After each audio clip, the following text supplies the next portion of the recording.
Hey guys, welcome back to my channel. Last time हमने Gwalior fort को बाहर से देखा था, बट अब हम अंदर की तरफ जा रहे हैं, तो गाइड हमें और भी आगे के बारे में बताएंगे। आज हम ग्वालियर के मानसिंह फोर्ट में जा रहे हैं।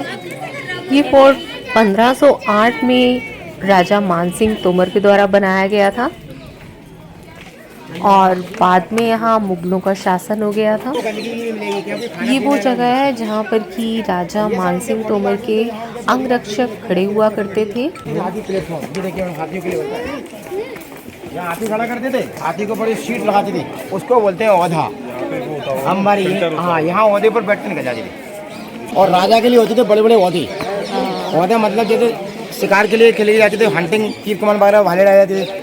और शादी के फंक्शन में जाते थे, चांदी के औहदे में जाते थे। और रानियाँ जाती थी तो उनके लिए बंद वाली पालकियाँ, ताकि रानियों को कोई ना देख पाए। गाइड ने बताया कि 30 साल तो इस फोर्ट को बनाने में ही निकल गए थे। पूरा समय निकल जाता है बनाते समय, पूरी लाइफ बन जाती है। मन के बनाते समय महलों की बनाते समय लाइफ निकल जाती है। 30 साल हो गए। 14 साल चाहती थी, 15-16 बनाने में लगा था। 30 साल हो गए। हाँ, तो 8 साल ही तो रह पाए इसमें। 30 साल बताइए। और उसके बाद 1526 में मुगलों ने जीत लिया उसको। फिर 1761 के बाद फिर मराठाओं ने जीत लिया। फिर उसी समय मराठाओं ने फिर सिंधिया जी को दे दिया, क्योंकि सिंधिया फैमिली में मराठा थी। सिंधिया यहाँ की नहीं आई थी, सिंधिया आए थे महाराष्ट्र, पुणे, मुंबई से सतारा जिला था इनका। और इनको शिंदे बोलते थे। शिंदे से आकर सिंधिया, शिंदे जो CM भी है शिंदे। ये पत्थरों से बने हुए महल अपने आप में ही अपनी कहानी बयान कर रहे हैं। बहुत ही पुरानी कंडीशन में है ये और मेंटेनेंस बहुत ज़्यादा नहीं है। और इसके बारे में गाइड ने बहुत कुछ बताया। और ये संगीत कक्ष में आए हैं हम। ये कमरा था रानियों का संगीत कक्ष। संगीत, हाँ, इस कमरे में रानियां संगीत सुनने के लिए आई थी। संगीत सुनने भी रानियां पर्दे में बैठती थी। जाली वाली जाली देखा, देखिए फर्स्ट जाली के पीछे फर्स्ट रानी बैठती थी, सेकंड जाली के पीछे सेकंड बैठती थी, थर्ड के लिए third, fourth, fifth, six, seven, 8। तो 8 रानियां हमेशा जाली के पीछे ही बैठकर संगीत सुनने के लिए आती थी। और यहाँ संगीतकार उनको संगीत सिखाने के लिए आते हैं। और नवी रानी महल में अलाउड नहीं है, क्योंकि उनका महल नीचे सिटी में है, तो वही नहीं। तो 8 रानियों का संगीत रूम। ये पूरा स्टोन देखिए अभी भी ठंडा है। 515 साल पुराना पत्थर है, देखिए बलुआ पत्थर कितना। 515। पिछली वीडियो में मैंने बताया था कि राजा की 9 रानियां थी। नवी रानी का महल सिटी में बना हुआ था, उनका यहाँ पर आना अलाउड नहीं था। ये राजा का सीक्रेट मीटिंग हॉल, दीवाने खास। वो आपने देखा था दरबार हॉल में दीवाने, वहाँ पूरी जनता में नहीं होता था, लेकिन यहाँ खास खास लोगों की मीटिंग होती थी। तो राजा वहाँ बैठते थे।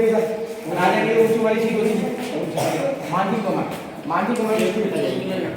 तो उनके लिए फूल वाली छतरी का गोले का कमर लगा हुआ था।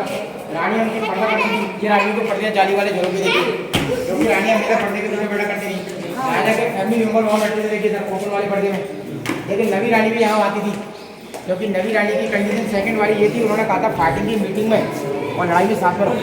मीटिंग तो यही होती थी लड़ाई की, वो राजा के साथ में बैठती थी। 8 रानियाँ चलती थी, वैसे ही घूमते। उन्होंने कहा कि इनके साथ में नहीं बैठी है, केवल आपको मीटिंग के लिए आना है, आप हमारे साथ में कहीं बैठती। तो छोटा सा पर्दा अलग से बनाया गया, देखिए उनके लिए। लेकिन वो छोटे पर्दे में क्या बैठेंगी, उन्होंने कहा बैठूंगी जरूर पर्दे में, लेकिन स्पेशल पर्दा होना चाहिए, क्योंकि मुझे मीटिंग के लिए आना, तो स्पेशल पर्दा उनके लिए नवी रानी से बनाया गया। बाद में बनाया गया नया, देखिए, क्योंकि नवी रानी की क्वालिटी अलग थी। और ये महल आप देखेंगे प्योर हिंदू आर्किटेक्ट में इसका एग्जाम्पल नहीं मानिए। देखिए सर, साइड में मोर है, गरीब मोर है, उधर मोर है। और मोर होता है भगवान कार्तिकेय का भगवान, और खुशी का प्रतीक होता है मोर। जब राजा महाराज लड़ाई जीतते थे तो मोर का झंडा लेकर आते थे, मोर यानी कि लड़ाई जीतना। जब राजा महाराज लड़ाई हार कर आते थे तो काले झंडे झुके हुए लेकर, झुका हुआ मतलब झंडा मतलब हारना, राजा लड़ाई में मारे गए। क्योंकि देखिए जो लड़ाई लड़के आता था वो हार के ही आता, मतलब मर के ही आए। क्योंकि आपने सुना होगा हिंदू राजाएं लड़ना मतलब थोड़ी बहुत उसको हिंदी में बोलते हैं शार्दुल। शार्दुल इसका हिंदी वर्ड है। ये राजा का स्टडी रूम है, जिसमें राजा स्टडी करते थे। तो राजा के मेहमान यहाँ बैठ कर पढ़ते थे, रानी अंदर बैठ कर रानी के पढ़ते। आइए तो चलिए, इसमें क्या चंपा था उसके अंदर कार्ड चार बनाया गया है। ये रुद्राक्ष, ये राजा का मंदिर का पूजा कर। इसमें देखिए रुद्राक्ष है, तुलसी की माला है, बाहर पूजा की थाली है, चेहरे का चुम्बल है। ये पत्ता तुलसी का पत्ता देखिए, तो आपको देखने में लगेगा ये मंदिर का, लेकिन वहाँ दरवाजे की नहीं होती थी। इतने बड़े महल के अंदर कहीं भी दरवाजे नहीं होते थे, जस्ट पर्दे लगाए जाते थे। वो भी इसलिए कि उन दिनों में चोरी चकारी नहीं होती थी। ये महल का पूजा घर है जहाँ पर कि ब्रह्मा विष्णु महेश की मूर्तियाँ लगी हुई थी और हीरे पन्ने से इसे सजाया गया था। बट एक टाइम के बाद गवर्नमेंट ने इन हीरे पन्नों को निकाल लिया था जिससे कि राष्ट्र की धरोहर को सेफ रखा जा सके। पूरे में लगे शीशा और पन्ना। और ये पीछे वाला हॉल देख रहे हैं जरा, ये उनका परिक्रमा हॉल था। वहाँ से राजा परिक्रमा करते थे अंदर, वहाँ से बाहर निकलते थे। तो राजा के मंदिर को चलने का पूरे पीछे परिक्रमा करने का। और ये मंदिर का समय आप लोगों को पर्दे लगा कर बंद करते थे। ये देखिए पर्दे लगा दिया था मंदिर का पर्दा जो है। आप आज काली दरवाजे और यहाँ से रास्ता जाता था गाड़ी वाली गेट का रास्ता था। तो यहाँ से आपने गुजरी महल देखा था ऊपर से, यहाँ से डायरेक्ट गुजरी महल जाने का रास्ता था। ये भी बंद करा दिया था गवर्नमेंट सुरंग नगर। इस वजह बंद करा दिए, कच्चे रास्ते हैं। एक तो क्या इसमें ऑक्सीजन की कमी है, दूसरा इसमें जहरीले सांप बिच्छू वाला काफी ढूंढते रहते हैं। इस वजह गवर्नमेंट बंद जाएगा ना। वो आपने देखा था मीटिंग हॉल, ये डांसिंग हॉल। यहाँ डांस करती है। देखिए राजा के आजू बाजू में 2 दासियाँ बैठती थी, क्योंकि दासी हमेशा राजा की पंख की सेवा करती थी। पंखे होते थे चोरी वाले, राजा का चीफ गेस्ट वहाँ बैठते थे। देखिए क्योंकि गेस्ट के लिए क्या ऊँची सीट लगाती जाती थी देवो भवा। और राजा की रानियाँ करती थी पर्दा। ये रानियों के पर्दे जाली वाले झरोके, देखिए इस साइड भी झरोके हैं और साइड भी झरोके, ताकि रानियों को कोई बाहर का ना देख पाए। और जो कोई गलती थी अगर रानियों को बाई चांस देख लेता था उनको टॉर्चर किया। उस समय क्या है, लाइट का प्रोग्राम होता नहीं था। इसमें जितनी भी खाली खाली ब्रैकेट्स हैं इसमें रंगीन ग्लास लगे हुए थे, हरे नीले पीले लाल गुलाबी, इधर भी थे उधर भी थे। इसमें देखिए गड्ढे बने हुए, ऑयल डाल कर लैंप लगा दिए, रिफ्लेक्शन।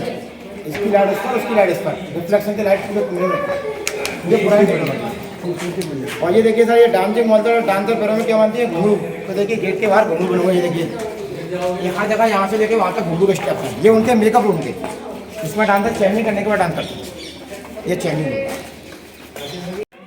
ये रानियों के बेडरूम है जहाँ पर कि रानियाँ विश्राम किया करती थी। तब पंखे नहीं होते थे, कूलर एसी नहीं होते थे, बट रानियों की हवा के लिए नीचे ऐसे पेड़ पौधे लगाए जाते थे जिससे कि यहाँ पर ठंडी ठंडी हवाएं आ सके। और ऐसी खिड़कियों का इंतज़ाम था जिससे कि कोई प्रॉब्लम नहीं होती थी। इसी तरह से और भी बेडरूम बने हुए हैं, बट अंदर चमगादड़ बहुत ज़्यादा मरे हुए थे और उनकी स्मेल आ रही थी। यहाँ पर उस टाइम ऐसी साफ़ सफाई हमें नज़र नहीं आई, क्योंकि ये गवर्नमेंट के अंडर है तो यहाँ पर साफ़ सफाई होना बहुत ही ज़रूरी है। देश विदेश से भी लोग यहाँ आते हैं, इसलिए देश की रिस्पेक्ट का भी सवाल हो जाता है। शीशे लगाकर स्विमिंग पूल है, पानी तो जाएंगे ना अभी। यहाँ स्विमिंग पूल है, पानी तो है नहीं भैया। नहीं, यहाँ से नहीं है रास्ता, यहाँ से लाइट पहुँच जाती है, रास्ता नीचे से। आइए देखिए हर जगह देखिए छोटे छोटे दरवाजे। और देखिए राजा रानियों की हाइट कम नहीं थी, दुश्मनों को मारने के लिए दरवाजे छोटे होते थे, क्योंकि इसमें रानियाँ एंजॉय करती थी झूला कर। तो गलती से अगर कोई दुश्मन प्रवेश करके रानी को देखने गए तो उनके बॉडीगार्ड होते थे हिजड़े, किन्नर, तलवार लेकर छुपे रहते थे। जैसे कोई दुश्मन आया उसकी गर्दन काट देते, इसलिए दरवाजे छोटे छोटे। ये देखिए इसमें झूले लगे होते हैं। फर्स्ट रानी के लिए फर्स्ट झूला जंजीरों वाला, सेकंड रानी के लिए second, third, fourth, fifth, sixth, seventh. कोई नाराज ना हो जाए। 8 रानियां मिलकर एक साथ झूला झूलेंगी। आज के समय की 2 रानियों को बिठा दो, आपस में जाएंगे। पुराना समय की रानियां मिलजुल कर तो उनके समय का झूला कर शाही जेल। और जब मुगल आए ना, मुगल पीरियड में औरंगजेब ने इन झूले को तुड़वाकर इसी कमरे को बनाया था शाही जेल। शाही जेल, हाँ। और जेल के रूप में बनाया था इसको फांसी कर। तो औरंगजेब ने अपने भाई मुराद बख्श को यहाँ फांसी दी थी। देखिए इसको, मुराद बख्श को, छोटे भाई को। अच्छा, अभी आप देख रहे हैं बंद हो गया सीमेंटेड। पहले क्या करते थे, यहाँ से लेकर वहाँ तक एक लंबी लोहे की रॉड लगी हुई थी, इसमें रस्सी बांधकर फांसी थी। नीचे यहाँ ये गड्ढा था, इसको बंद करा दिया, ये गिरने का डर था। जब फांसी देते थे तो गड्ढे को दरवाजे खोले जाते। हाँ, ये अलग से राउंड है। अलग बड़े भाई को मारा था दिल्ली में, जाना सिखों को। बीच वाले भाई को मारा था बर्मा में, अपने पिताजी को बंदी बनाया था आगरे किले में, और छोटे भाई को। तो पहले रानियों का क्या था, झूला घर। उस समय क्या हम टेलीफोन मोबाइल तो होते नहीं थे, तो राजा रानियों को कांटेक्ट करने का सिस्टम का बॉकेट हो गई। ये देखिए आवाज लगाने का सिस्टम था। एक बॉकेट होगी नीचे स्विमिंग पूल में, आवाज बोलेंगे तो आवाज नीचे से जाएगी स्विमिंग पूल का। और स्विमिंग पूल की आवाज यहाँ दिखाती है, तो यहाँ से राजा रानियों को बुलाते थे कि रानी नंबर 1 कहाँ, 3 4 नीचे पहुँचो, 7 8 बाकी। यहाँ सीढ़ियों में इतना अंधेरा था कि सब एक दूसरे को डरा रहे थे, डराने का मौका मिल रहा था। बहुत एंजॉय सा किया सबने यहाँ पर। ये रानियों का बेटी रूम था, रेस्ट रूम, विश्राम कक्ष। इस रूम के अंदर ये जो विंडोज़ होती थी इस पर जालियाँ लगी होती थी, जहाँ से कि रानियाँ बाहर से कौन आ रहा है कौन जा रहा है सबको देख सकती थी, बट रानियों को कोई भी नहीं देख सकता था। रानियों का काम सजना संवरना आराम करना और राजाओं का जो कि युद्ध में गए हैं उनका इंतज़ार करना है। ये रास्ता वही है जो आपने देखा था झूलाघर फांसीघर। अभी आपके भूल भुलैया में घूम रहे हैं, आप कहीं से कहीं भी निकलोगे वापस वहीं निकलना पड़ेगा। नीचे चलिए, आप नीचे चलते आइए। ये है केसर कुंड, जहाँ पर कि रानियाँ केसर चंदन कुमकुम लगा करके स्नान किया करती थी और एंजॉय किया करती थी। ये बहुत बड़ा था लेकिन अब इसे छोटा करवा दिया गया है। जहाँ तक गाइड इशारा कर रहे हैं बिल्कुल बाहर जहाँ पिलर्स हैं वहाँ तक 1523 की लड़ाई में राजा मानसिंह और नवी रानी मारे गए और बाकी की 8 रानियों ने अपने को दूसरे राजाओं से बचाने के लिए इस कुंड को खाली करवाया और इसे चंदन की लकड़ियों से भरवा दिया और इसी कुंड में जौहर कर लिया, सेम वैसे ही जैसे पद्मावत फिल्म में दिखाया गया था। तो इस तरह से राजा रानियों की लाइफ बहुत ही कठिन हुआ करती थी। खुद को बचाने के लिए खुद को भस्म भी करना पड़ता था, बट महल बनाते हुए बहुत सारी बातों का ध्यान रखा जाता था। ये देखिए रोशनी आने के लिए भी बड़े बड़े ब्लॉक्स बने हुए हैं। जब सूर्य का उदय होता था तो ये रोशनी अंदर एंटर करती थी और ये वॉकी टॉकी या इंटरकॉम जैसे ब्लॉक्स बने हुए हैं जिसकी आवाज़ सीधी नीचे जाती थी। जिसको नीचे से या ऊपर से बुलाना होता था यहाँ से आवाज़ दी जाती थी। किले बनाते समय सबसे ज़्यादा ध्यान रखा जाता था शत्रुओं से बचाव कैसे किया जाएगा और राजा अपनी प्रजा का ध्यान यहीं से कैसे रख पाएगा। चलाने के लिए यहाँ उनके सैनिक बॉडीगार्ड तीर कमान लेकर खड़े रहते थे। जैसे कोई भी दुश्मन आता है नहीं रहता उसको यहीं से मार दिया था। वैसे तो क्या वो ज़्यादातर पत्थरों को इस्तेमाल, ये क्या कर ये टेढ़ा अभी क्या ढलान के लिए क्या है, बारिश वगैरह होती थी, बारिश भी इसमें जाती थी नीचे और बताते हैं पत्थर का इस्तेमाल ज़्यादा करती थी। तो पत्थर यहाँ रख दिए जाते थे, बड़े वाले पत्थर गिरा दिए जाते थे क्योंकि पत्थर भी अगर नीचे किसी को पड़ जाएगा तो बचना मुश्किल ना मुमकिन। और ये है राजसी तंदूर, ये 27 हुआ करते थे कहा जाता है और अब ये एक ही ऊपर है, बाकी सबको नीचे तहखानों में रखवा दिया गया है। यहाँ उनके गेस्ट वगैरह रखते थे क्योंकि पर्सनल महल तो उनके आगरा दिल्ली में थे। जब उन्होंने कब्जा कर लिया तो कब्जा करने के बाद अपने गेस्ट वगैरह यहीं रुकने के लिए आते थे। और ये सामने घोड़ों के टैंक थे, इसमें घोड़े वगैरह पानी पीते थे मैडम। और पुराने समय में आपने सुना होगा राजा महाराज भी बारिश के पानी को जमा कर कर रेन वाटर हार्वेस्टिंग वे यूज करते थे। अभी आपको बताते हैं कैसे शुद्ध होता था पानी। बहुत कठिन परीक्षा को सामना करना पड़ता था पहले के राजाओं। पुराने समय के राजा महाराज रेन वाटर हार्वेस्टिंग कैसे करते थे। अभी आप जो देख रहे हैं नालियाँ बनी हुई हैं छोटी छोटी, इसमें आप जो खड़े हुए हैं ये जगह पक्की हुई है अभी, तो इसमें बड़ी ढलान होती थी। जब पहले बारिश ज़्यादा होती थी तो पानी इसमें क्या है नीचे जालियाँ लगी हुई ना, इसमें बड़ी बड़ी फिल्टर वाली जालियाँ लगी हुई थी, पानी बिल्कुल छन कर जाता था। तो पहले छलने के लिए बनता था, फिर उसके बाद उसमें मैडम क्या करते थे जड़ी बूटियाँ पत्तियाँ वगैरह डालती थी। कॉपर के बर्तन, तांबे के बर्तन, पीतल के बर्तन पटकते थे जिससे गंदगी नीचे पहुँच जाती थी, पानी ऊपर आ जाता था। फिर राजा को लगता था पानी शुद्ध हुआ था, इसको इस्तेमाल करते थे। ये होता था रेन वाटर हार्वेस्टिंग का सबसे ज़्यादा तरीका। ये देखिए घोड़ों का इस्तेमाल किया, इसमें घोड़ों के लिए चने वगैरह घास वगैरह डालकर खिलाया था। ये मुगलों ने बनाया जहांगीर का हवा महल। अभी आप जाएंगे ना सर, इसमें आपको हवा मिलेगी। ये जहांगीर का हवा महल है। जब जहांगीर ने यहाँ पर कब्जा किया तभी से तैयार करवाया था। सच में ये हवा महल है क्योंकि यहाँ खड़े होने के बाद किसी पंखे कूलर एसी की कोई नीड नहीं होती है और यहाँ से जो ग्वालियर का पूरा व्यू आता है वो भी बहुत ही ब्यूटीफुल है।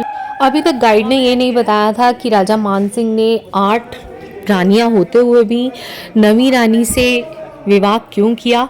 तो जब हमने उससे पूछा तो उसने उसके पीछे एक स्टोरी बताई। और गरीब फैमिली की थी तो बताते हैं 8 रानियाँ तो ऑलरेडी होती थी, उनके लिए महल बना दिया गया था। लेकिन वो नवी रानी के गांव में वो शिकार खेलने के लिए आते। तो आपने सुना होगा गांव में क्या शिकार खेलने का रास्ता एक ही रास्ता होता था, आने और जाने का रास्ता। तो उनको क्या रोड पार करनी थी उनके गाँव की।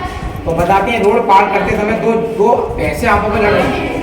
और राजा ने उन भैंसों को सैनिकों को कहा आप भैंसों को हटाइए। लेकिन गाँव से सुंदर सी लड़की आई, 2 मटके सिर पर रखी हुई।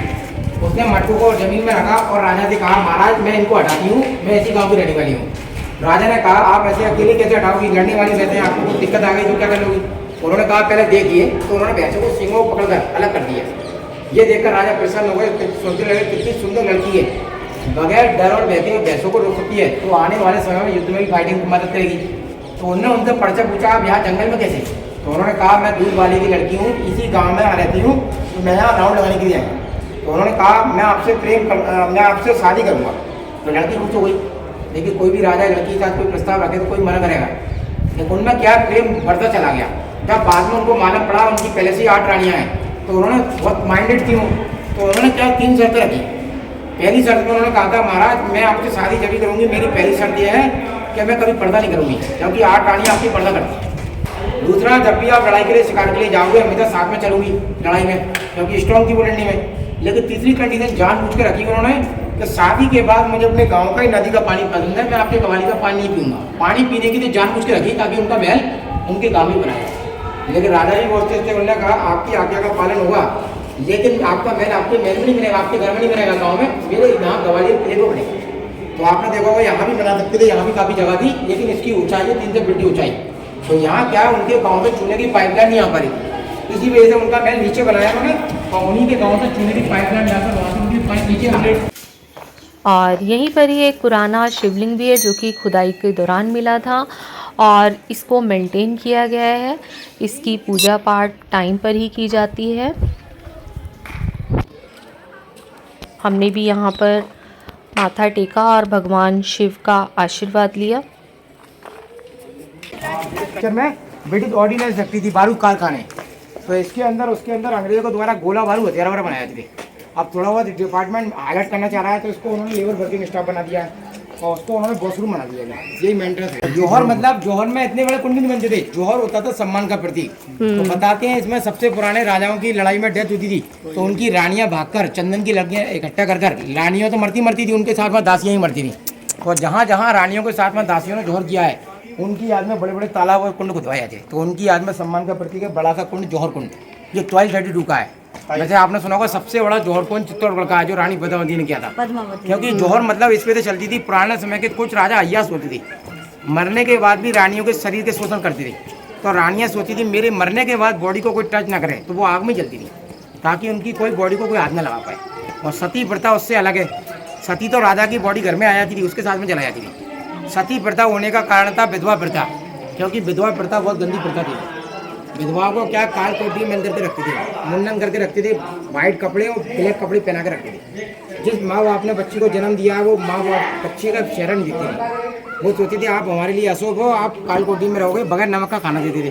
तो लड़की सोचती थी अच्छा जो सती होनी अच्छा है, इसी वजह से सती प्रथा चलती थी। वो तो बाद में राजा राम मोहन राय ने सती प्रथा बाल विवाह प्रथा को बंद करा दिया। नहीं, गंदी प्रथा थी। और एक बाल विवाह प्रथा थी जो बचपन में शादी हुआ थी। कुछ राजपूत राजाओं को क्या जलाने के बाद छतरियाँ बनाती थी।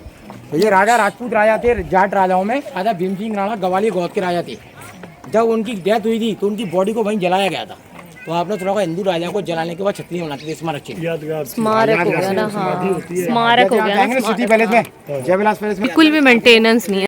तो गाइस ग्वालियर फोर्ट के माध्यम से मैंने बहुत सारी स्टोरीज़ इंडियन राजाओं की आपके साथ शेयर करने की कोशिश की है, जो कि शायद ही बहुत कम लोगों को पता होगा। एक कमेंट ज़रूर कर दीजिएगा कि आपको वीडियो कैसी लगी, लाइक हिट करना ना भूलिएगा and subscribe with bell icon. Take care, bye bye.